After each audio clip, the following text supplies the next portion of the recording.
गौतम बुद्ध की इस कहानी को सुनने के बाद आप जानोगे कि स्त्री के आकर्षण और अश्लील विचारों से कैसे बचा जाए।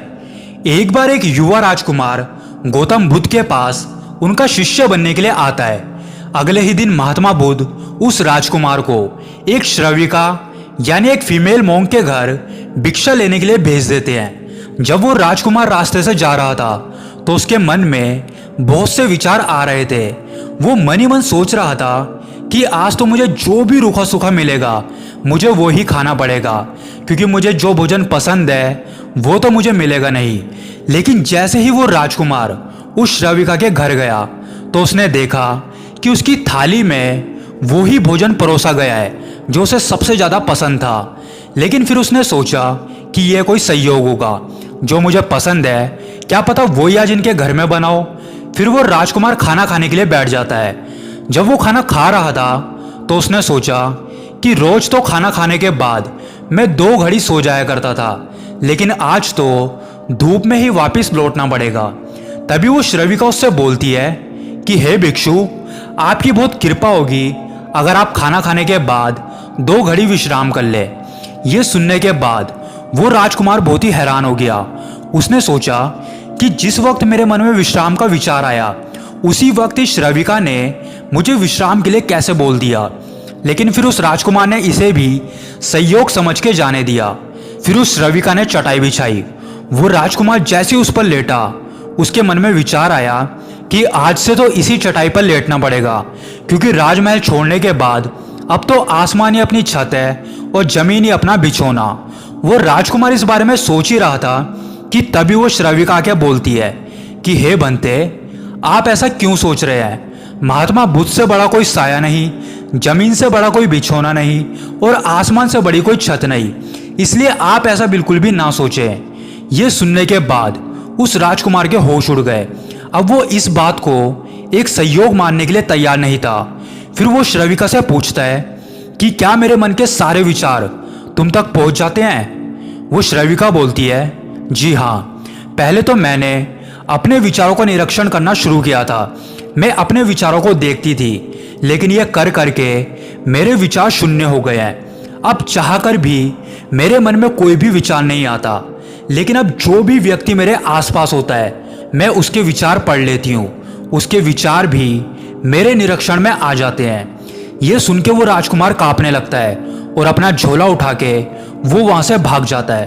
वो भाग के सीधा गौतम बुद्ध के पास आता है और बुद्ध से बोलता है कि हे बुद्ध, ये आपने मुझे कहाँ भेज दिया था? वो श्रविका तो मन के सारे विचार पढ़ लेती है। उसको देख के तो मेरे मन में बहुत गलत विचार भी आए थे, क्योंकि वो बहुत ही सुंदर थी। उसको देख के मेरे मन में काम वासना भी जगी थी। उसने वो सब भी पढ़ लिया होगा। मुझे क्षमा कर दे बुद्ध, मैं वहाँ पर अब कभी नहीं जा पाऊँगा। बुद्ध बोलते हैं, अब तो तुम्हें वहीं पर ही जाना होगा। कल से हर रोज तुम्हें वहीं पर ही भिक्षा मांगने के लिए जाना होगा।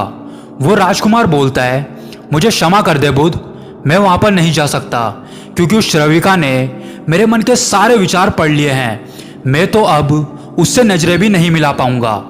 गौतम बुद्ध उससे बोलते हैं कि अगर तुम्हें क्षमा ही मांगनी थी तो तुम यहाँ पर क्यों आए? अगर तुम्हें मेरा शिष्य बनना है तो तुम्हें वहीं पर ही जाना होगा। बस एक बात का ध्यान रखना कि इस बार जब वहाँ पर जाओ तो अपने सारे विचारों को देखते हुए जाना, उनसे लड़ने की कोशिश मत करना। जो भी विचार तुम्हारे अंदर आए उन्हें बारीकी से देखना और भीतर से जागे हुए जाना।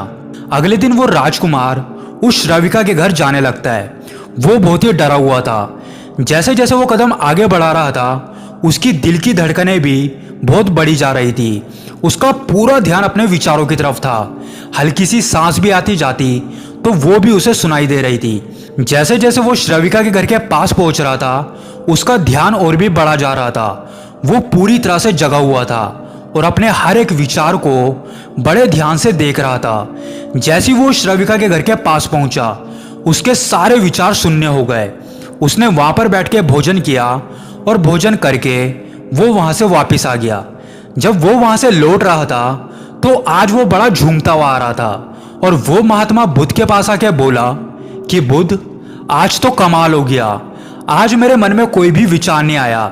जैसे ही मैं उस श्रविका के घर के पास पहुंचा मेरा मन एकदम शांत हो गया। मन में कोई भी विचार नहीं था और कामनाएं और वासनाएं तो जैसे खत्म ही हो गई हो। फिर महात्मा बुद्ध उससे बोलते हैं कि इसीलिए तुम्हें वहां पर भेजा था। अब कल से तुम्हें वहां पर जाने की कोई जरूरत नहीं है, क्योंकि अब तुम्हारा मन शांत है। अब तुम्हें अपने विचारों को देखना आ गया है। अब पूरी जिंदगी इसी तरह से जीना जैसे हर कोई तुम्हारे सारे विचारों को पढ़ रहा हो। दोस्तों, जरा सोच के देखिए कि अगर आप किसी महिला के बारे में कुछ गलत सोच रहे हैं और वो आपके सारे विचार पढ़ रही है, तो क्या आपका मन कभी ऐसी बातें सोचेगा? कभी नहीं। तो अगर हम इस चीज की प्रैक्टिस करने लग जाएं, तो हम भी महात्मा बुद्ध की तरह प्रेजेंट मोमेंट में रहना सीख जाएंगे और हमारे मन में भी कभी किसी के लिए कोई गलत विचार नहीं आएंगे।